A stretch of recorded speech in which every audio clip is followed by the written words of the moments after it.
श्रीमद् भगवद गीता अध्याय 5। अर्जुन बोले, हे कृष्ण, आप कर्मों के संन्यास की और फिर कर्मयोग की प्रशंसा करते हो, इसलिए इन दोनों में से जो एक मेरे लिए भलीभांति निश्चित कल्याणकारक साधन हो उसको कहिए।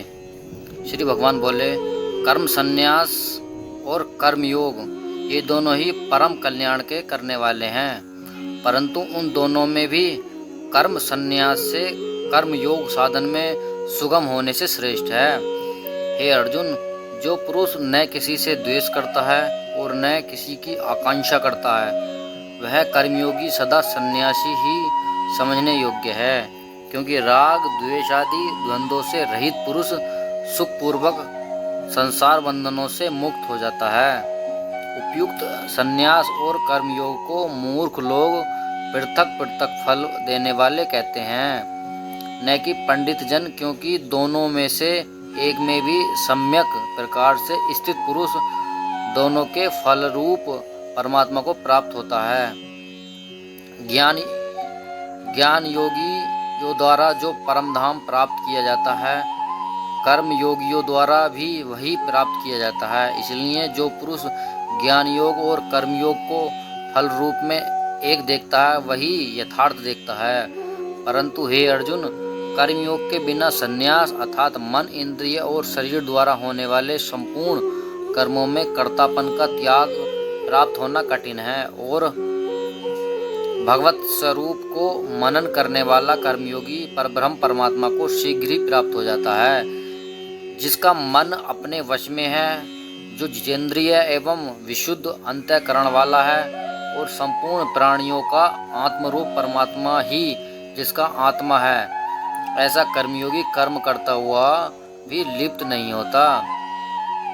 तत्वों को जानने वाला सांख्य योगियों को देखता हुआ, सुनता हुआ, स्पर्श करता हुआ, सूंघता हुआ, भोजन करता हुआ, गमन करता हुआ, सोता हुआ, श्वास लेता हुआ, बोलता हुआ, त्यागता हुआ, ग्रहण करता हुआ तथा आंखों को खोलता और मूंगता हुआ भी सब इंद्रियों अपने अपने अर्थों में बरत रही हैं। इस प्रकार समझकर निसंदेह ऐसा माने कि मैं कुछ भी नहीं करता।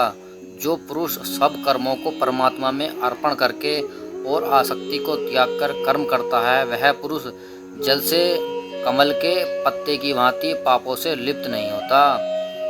कर्मयोगी ममत्व बुद्धि रहित केवल इंद्रिय, मन, बुद्धि और शरीर द्वारा भी आसक्ति को त्याग कर अंतःकरण की शुद्धि के लिए कर्म करते हैं। कर्मयोगी कर्मों के फल का त्याग करके भगवत प्राप्ति रूप शांति को प्राप्त होता है, और सकाम पुरुष कामना की प्रेरणा से फल में आसक्त होकर बनता है।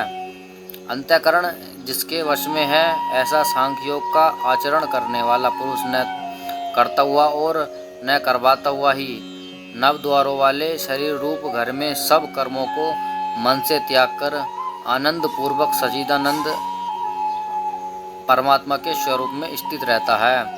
परमेश्वर मनुष्य के न तो कर्तापन की, न कर्मों की और न कर्म फल के संयोग की ही रचना करते हैं, किंतु सेवा भी वर्त रहा है।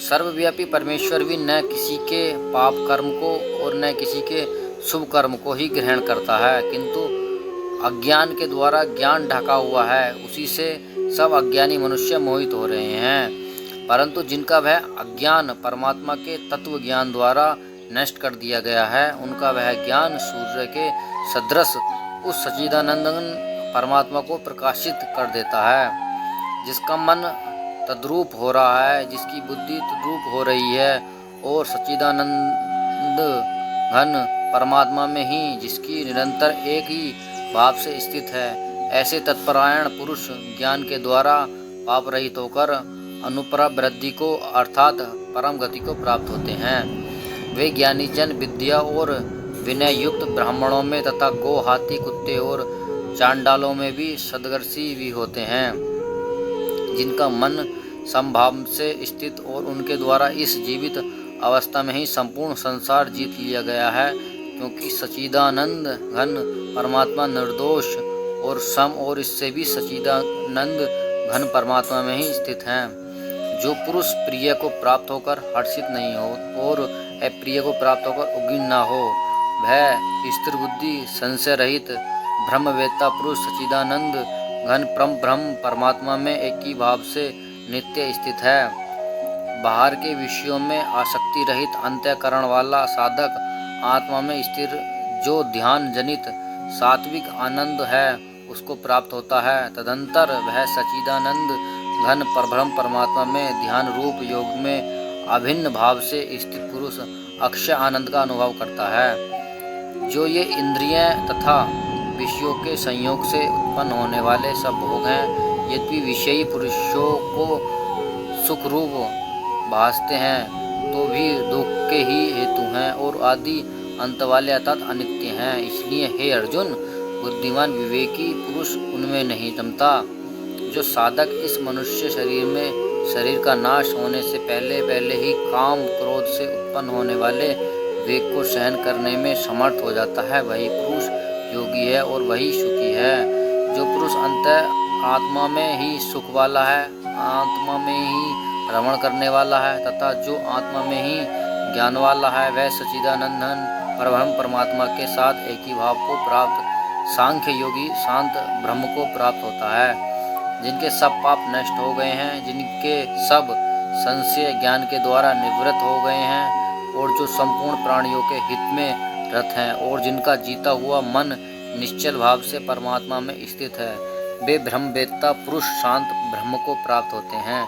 काम क्रोध से रहित जीते हुए चित्त वाले परब्रह्म परमात्मा का साक्षात्कार किए हुए ज्ञानी पुरुषों के लिए सब ओर से शांत परब्रह्म परमात्मा ही संपूर्ण है, परिपूर्ण है।